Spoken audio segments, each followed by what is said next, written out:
नमस्कार। चैनल का नाम है बातें ज्ञान की। बातें ज्ञान की के इस चैनल में बातों ही बातों में कुछ बातें बता दी जाती है जिससे हमारे श्रोता भी हल्के में लेते हैं और ज्ञान का संवर्धन हो जाता है। बोझिल नहीं होने देता हूं और आपके समझ के अंदर की ही बात करता हूं। आज मैं बात करना चाहता हूं, पिछले दिनों लोकसभा में राहुल गांधी ने जिस प्रकार के आचरण किए थे उस पर थोड़ी सी प्रकाश मैं डालना चाहता हूं। भारतीय संसद एक ऐतिहासिक संसद है। इस संसद भवन की अपनी गरिमा है, अपना सम्मान है। इसका इतिहास है 17 अप्रैल 1952 को देश में पहली लोकसभा का गठन हुआ था और लोकसभा के पहला सत्र 13 मई 1952 को शुरू हुआ था। तब भारतीय संसद के लोकसभा में Pandit Jawaharlal Nehru, Babu Jagjivan Ram, Shripad Amrit Dange, S K. Patil, doctor B R. Ambedkar, Prakash Vir Shastri, Shrimati Sucheta Kripalani, Rajkumari Amrit Kaur जैसी अनेक विभूतियां संसद के अलंकार हुआ करते थे। संसद लोकसभा के ये सभी प्रतिभाएं इस प्रकार से सजते थे। यह तब की बात है जब लोकसभा के सदस्य की संख्या 300 कुछ होती थी। आज तो बहुत बढ़ गई है संख्या भी, और आबादी देश की 40 करोड़ से अधिक न थी। उन दिनों भारतवर्ष, ये देश अपना आजाद हुआ था और साक्षरता का प्रतिशत तो बहुत ही बुरी थी। किसी किसी गांव में मैट्रिक पास हो गया तो वह गांव शिक्षित माना जाता था।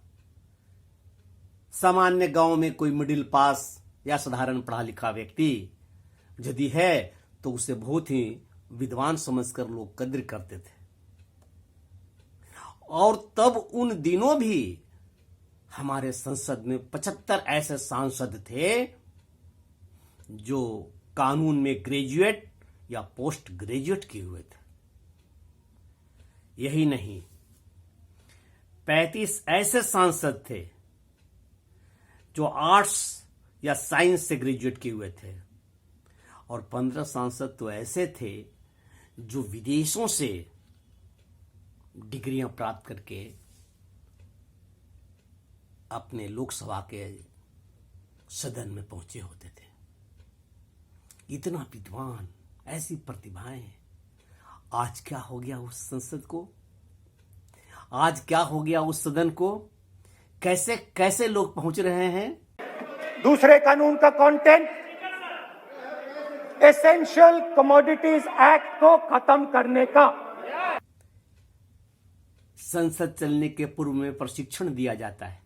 नया सदन, जब सदन का विघटन होता है, नए सदन में सभी के जब ओथ ले लिए जाते हैं, प्रतिज्ञा पूरी हो जाती है, शपथ ग्रहण हो जाता है, तब एक वर्कशॉप होता है। कैसा आचरण होना चाहिए, कैसा व्यवहार होना चाहिए। भारत की, अपने देश की सर्वोच्च संस्था है राज्यसभा और लोकसभा, ये सदन। इसके माध्यम से विश्व भर में संदेश जाता है हमारी सभ्यता और संस्कृति का।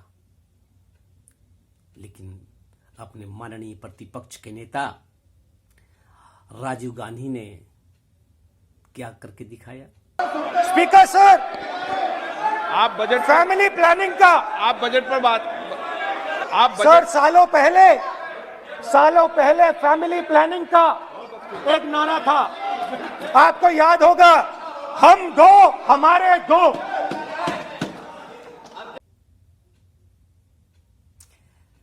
अवसर था राष्ट्रपति के बजट के अभिभाषण के उस प्रस्ताव के पक्ष या विपक्ष में संबोधन करने का।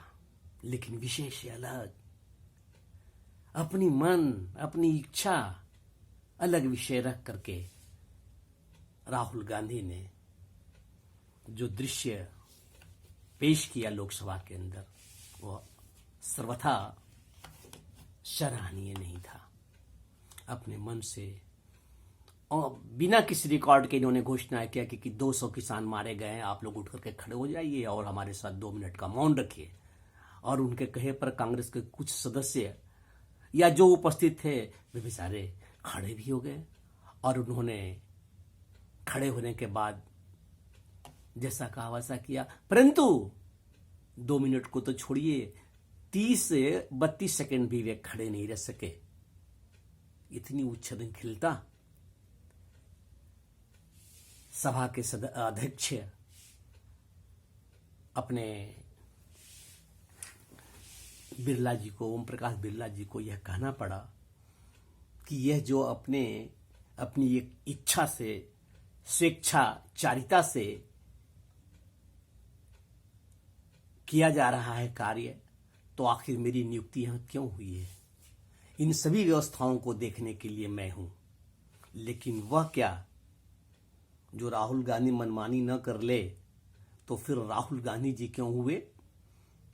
ये तो कल कह देंगे कि आज लोहड़ी का त्योहार है तो आज हम यहां भांगड़ा डालेंगे लोकसभा में। झारखंड में कर्मा है तो आज यहां झूमर पारेंगे। सुना है भारतीय जनता पार्टी के कुछ नेताओं ने, जायसवाल जी ने तथा अन्य ने, ये विशेषाधिकार हनन का प्रस्ताव लाया है, सदन के अवमानना का ये प्रस्ताव लाया है। अच्छा है कि श्री राहुल गांधी के विरुद्ध इस संदर्भ में जो भी कार्रवाई हो सकती है, बन सकती है, किया जाना चाहिए। अन्यथा ये सदन का कोई महत्व नहीं रह जाएगा, इसकी पवित्र गरिमा तार तार होकर रह जाएगी। इतनी छटपटाहट सत्ता के लिए केवल है, इतना अभिनय केवल कुर्सी तक जाने की है, लेकिन बहुत भूखे होने पर भी व्यक्ति ऐसे चीजों को तो नहीं खा सकता जो अखाद्य हो। सब्र करना चाहिए और जो विधि सम्मत व्यवस्था है उन्हें हम सभी को मानना चाहिए। आशा है यह वीडियो आप सब पसंद करेंगे। धन्यवाद, नमस्कार।